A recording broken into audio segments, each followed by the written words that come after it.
Stranger Things, Gofrego, Eleven et Histoire vraie. Et action!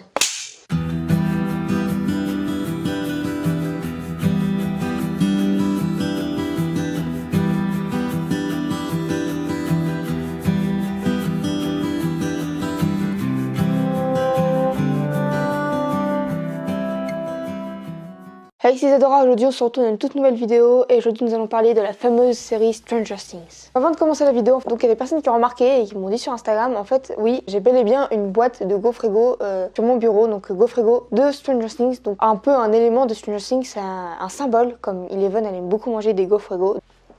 Et oui, c'est vraiment quelque chose qu'on trouve dans le commerce, c'est pas juste une blague, ça se trouve réellement dans le commerce, en tout cas au Costa Rica.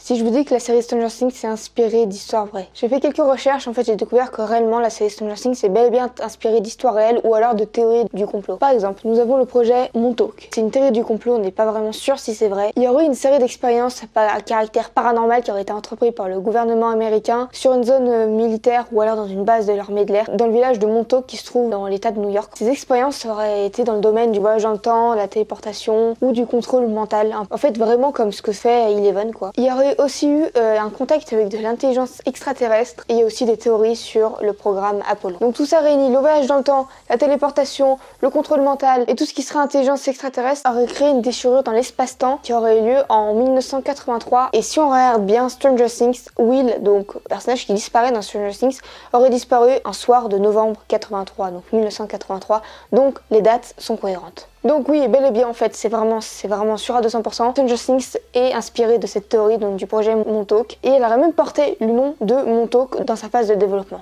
Mais il n'y a pas uniquement le projet Montauk qui serait des choses de ce genre.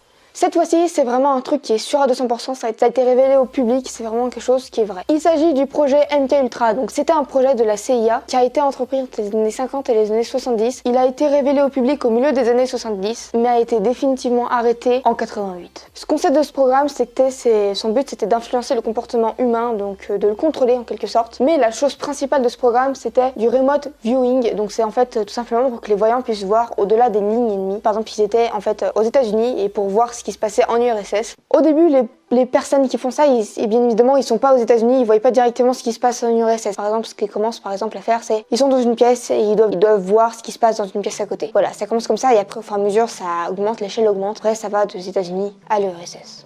Ce projet a été déclaré secret et certains de ses aspects sont illégaux. Comme je l'ai dit, ce projet a été révélé au public dans les années 70 par le magazine Time. Et le gouvernement américain a entrepris plusieurs enquêtes, mais elles ont toutes été entravées par la CIA. Ce qui peut être un peu logique en soi parce que c'est quand même un projet de la CIA. Donc oui, ce projet était principalement au but de la maîtrise du cerveau humain, donc sans son consentement ou avec son consentement. Donc la CIA dépense des millions de dollars pour ce projet et crée des substances qui seraient capables de diminuer ou d'augmenter les effets de l'alcool ou encore en fait de rendre plus résistants les patients ou les personnes quand ils subissent de la torture pour acquérir des informations, en fait ils seraient plus résistants. Ou encore plein d'autres substances, mais en 3 de ces substances, c'est celle-là. En 1972, le directeur de la CIA de cette époque ordonne la destruction des documents, mais en 1977, il y a de nombreux documents qui sont encore trouvés. Donc le projet MKUltra est un projet de la CIA qui est illégal, qui c'était des expériences pour agir sur le cerveau humain avec ou sans son consentement, en utilisant des substances psychotropes ou encore d'autres moyens donc psychologiques, chimiques, physiques ou électriques encore. Et il y a eu au moins un mort suite à ces expériences, on sait pas si c'est plus, mais il y a eu au moins un mort. Et pour vous parler d'un film, donc toujours dans le même univers de Stranger Things et de MKUltra et de Montauk, il s'agit des Chèvres du Pentagone. Donc c'est un film qui est basé sur un livre et qui est sorti en 2009. Donc il y a certains acteurs qu'on connaît forcément, je pense que beaucoup d'entre vous connaissez ces acteurs. Il s'agit de George Clooney qui est vraiment un acteur très connu, ou encore Ewan McGregor qui est Obi-Wan Kenobi dans la trilogie de Star Wars.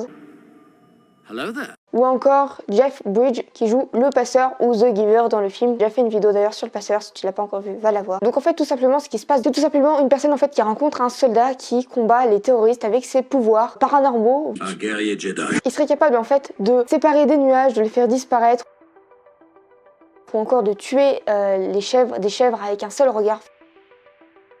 Donc j'espère que cette petite vidéo t'aura plu. Si ça t'a plu, n'hésite pas à lâcher un petit pouce bleu, à la commenter et à la partager, abonne-toi à ma chaîne YouTube, clique sur la petite cloche pour recevoir une notification quand je sortirai une nouvelle vidéo et va t'abonner à mon compte Instagram Isadora du Costa Rica. Et sur ce, je te dis à bientôt dans une prochaine vidéo. Allez, salut!